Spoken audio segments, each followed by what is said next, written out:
Hello brother មាន challenge ឲ្យលេងមួយចូលទាំងពីរអូខេម៉ាត់ម៉ាន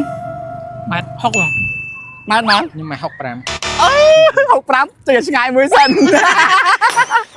ភ័យអត់ ភ័យបងភ័យ ដែរមើលវីដេអូបងហ្នឹង ដែរបង អូខេអញ្ចឹងម៉ាត់6គាត់ទេច្បាស់ច្បាស់វាស់មួយដោះបើអញ្ចឹងសុំមេហាអត់ដោះបើអញ្ចឹងមកជន់នេះអូ1ម៉ែត្រ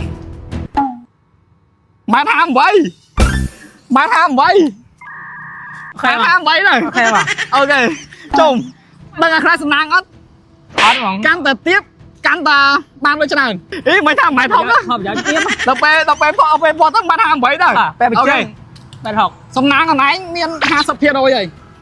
តើអូនឯងមានបាន follow page បងអត់បើបាន follow បានលុយ follow បង follow ឆែកមើលសិន fan ទាំងក្មេង ចូលមិនដឹងខ្វះយកបាន បាទតាំងពីតូចរៀនទី2បង ចូលទី2ឥឡូវទីឡាននេះ ឥឡូវទី10ចិត្តទី11ហើយ ចូលមកអីយ៉ាស្មាគាត់និយាយលេងគាត់ fan តាំងរៀនទី2ហើយឥឡូវរៀនទី10អញ្ចឹងបើគិតមើលទៅ8ឆ្នាំត្រូវហើយខ្ញុំធ្វើវីដេអូបាន9ឆ្នាំហើយតែចាំមើលសិនថាគាត់បាន follow page ខ្ញុំមែនអត់តើ follow បានគាត់បានលុយហ្នឹងអញ្ចឹងអ្នកអត់បាន follow page ខ្ញុំកុំភ្លេចចុច follow page ខ្ញុំម្នាក់មួយផងបានលុយចាយ follow នេះអូខេគាត់ follow ហើយថ្ងៃហ្នឹងគឺបងវាស់អ្នកទីបជាងបង បាទ ទីចំបង1សង់ទីម៉ែត្របាន 5000 អញ្ចឹងបងម៉ែ64ថ្ងៃម៉ែត្រ58 បាទ ដល់អើបាន6 1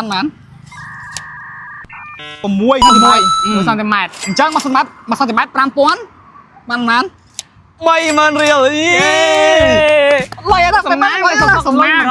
បាយសំណាងមកពីអីគេមិញ សំណាងមកពី follow បើអត់ follow ទេគឺអត់បានលុយទេមិញបើអត់វាស់ខ្ពស់អស់តែ20000ណាសម្រាប់មកខ្ពស់ អាចថាជាសំណាងខ្ញុំតែសំណាងគាត់របស់បង ចុះអូខេតោះបាក់អើយសិន20000 30000